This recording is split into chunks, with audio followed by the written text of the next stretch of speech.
Hello, it is Sunday morning, the 17th of January, which means it's the first day of the Rent Readathon. I haven't read anything yet because on Sundays I do my weekly entertainment wrap-ups, so I'm currently doing that. I'm waiting for it to export, and then I've got some other video things. I'm also recording a podcast episode super last minute this evening, so I don't know how much reading I'm going to get done today, but I'll see what I can do.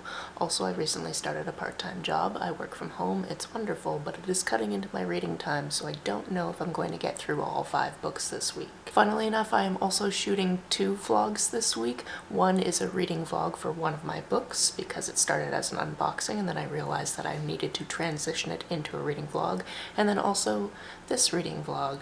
So I've never had to do that before. I think it's going to be interesting. Okay, that is finally done, which means that I've got a couple of hours until I need to get ready for the podcast episode that I'm recording, so I am going to finally actually go read. I want to make a priority of Miss Meteor because that is the book that I'm doing a reading vlog of, but also because I really want to get to it. However, I think I'm going to start out with a graphic novel I have just so I feel way more accomplished for today than I otherwise will, because Sundays are hard. Like, I want to read, I want to get stuff done, but video stuff takes forever. Hello, it's Sunday evening. I finished Spring Rain. It was interesting and informative, and it always feels really weird giving a star rating to something that is autobiographical, so just know I feel weird about doing that in the future when I have to put it on charts and things like that. If you didn't see my TBR, it is a graphic novel that takes place in 2005 in Beirut from the point of view of an American man who was studying there for a semester, and he also had a little bit of a mental breakdown while he was there, as well as did a bunch of drugs with people, had his first queer experience. All of those things. Now I'm moving on to Miss Meteor, which is very exciting because I opened this book in November and then realized that there are places throughout the book where you need to open something else that came in the book box. So I've been putting it off because I didn't have time in December. My December TBR was so full, and now I have time now, so we're gonna do that. Good morning, it's Monday. Yesterday I finished that graphic novel, not a problem whatsoever, and then I've also started Miss Meteor. I'm probably about a third of the way through and I'm really enjoying it. I'm really enjoying the aspect of one of the characters literally being made out of stardust and returning to it, and when she gets more confidence she kind of comes back into her own. I'm really enjoying that, and yeah, just basically everything about it I'm really enjoying so far. I've also gotten to 2 of the 4 special gifts that come with it in the book box, so I'm very excited to get to the next little tab that says I can open something else. Hello, work is done, workout is done, I am showered, I get to read more, yay! Good morning, it's Tuesday. I read a little bit last night. I got to about 275 and then I watched Mean Girls with my roommates instead of continuing to read. So I'm gonna read a little bit more before I do some work, and I should have this finished today. Hello, work is done, workout is done, I'm gonna read more, and I should be able to get to the end of this soon, which is nice. I'm really enjoying it, and I'm excited to see what the other 2 things that came in the book box are. Good morning, it's Wednesday. Last night I finished Miss Meteor. It was excellent. I highly suggest this book. It is a 5-star read for me, for sure. I love that they both had romances, but I love that the biggest relationship about this story was their friendship. I just really loved it.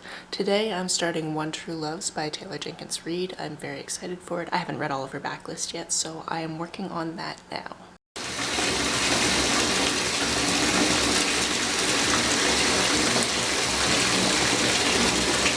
I might have overdone it on the bubbles again. Hi, I just had my Wednesday bath. Yes, my hair is still in a towel. You'll just have to deal with it because otherwise I'll just forget to vlog. I am over 100 pages into One True Loves. I'm really enjoying it. I've seen her relationship with Jesse. Now I'm seeing her relationship with Sam. Very interesting so far. I also wanted to mention that I finished When No One Is Watching, which wasn't on my Rent Readathon TBR whatsoever. It just happened to be the audiobook that I was listening to, and I absolutely loved it. It was so good. To anyone that's like, this isn't a thriller, you didn't read the book. There's some terrifying shit in there. So yeah, I just wanted to make sure that I sneaked that in there because it's definitely worth mentioning.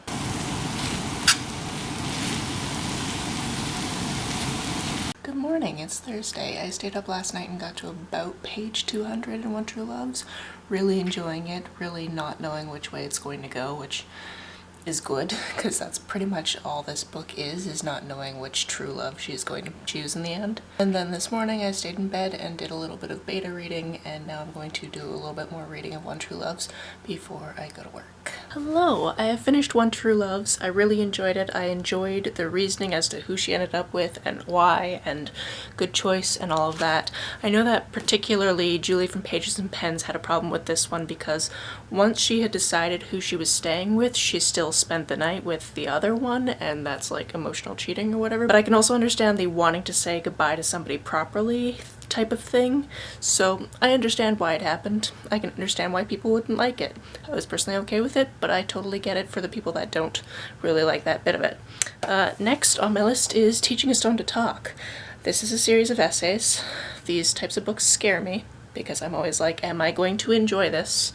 And then it slows down my reading. Even though it's 177 pages, I'm scared it's going to take me forever because I don't know if I'm going to like it. But this is why we try new things. We figure out if we like them or not. Good morning. It's Friday. That sun is really bright. I purposely slept in because I just wanted to, so I might not read too much before I start work today.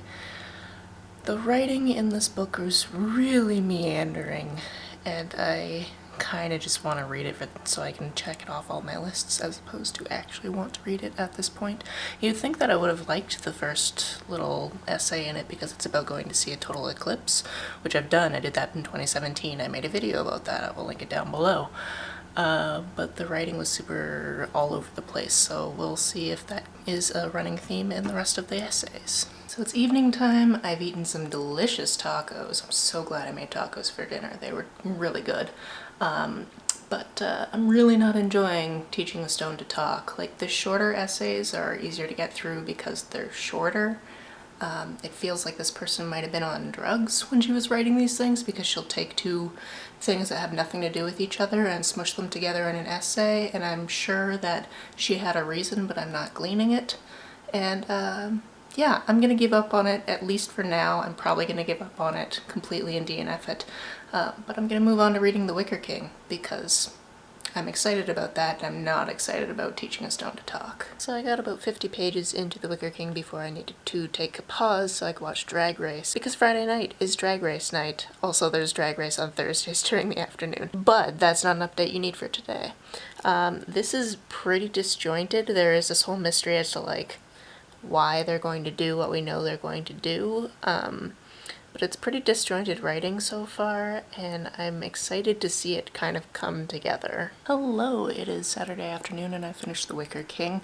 It wasn't really my cup of tea. I can see why people would really like it. The gimmick of the pages getting darker and darker was neat. I just don't know what it was. I think it was the fact that the chapters were super, super short, and I spent a lot of time trying to figure out, like, why the chapter headings pertain to the chapters, and half the time there didn't seem to be a reason, and I don't know, I just think it just wasn't for me, and or I've got a little bit of reading burnout. One of those two things. Possibly both of them. Who knows? Either way, I've had a really good readathon, even though I ended up DNFing a book. That's perfectly fine. There's a chance that I will watch the stage adaptation of Rent tonight. I haven't decided if I'm going to do that or if I'm going to watch things with roommates instead, because we did start a few different things this week that I wouldn't mind finishing. So if I do end up watching Rent, I will let you know what I feel about it. If you enjoyed coming along on this adventure with me, please give this video a thumbs up because it really helps me out to know that you're actually enjoying the content that I put out. And I, of course, will see you very soon. Bye!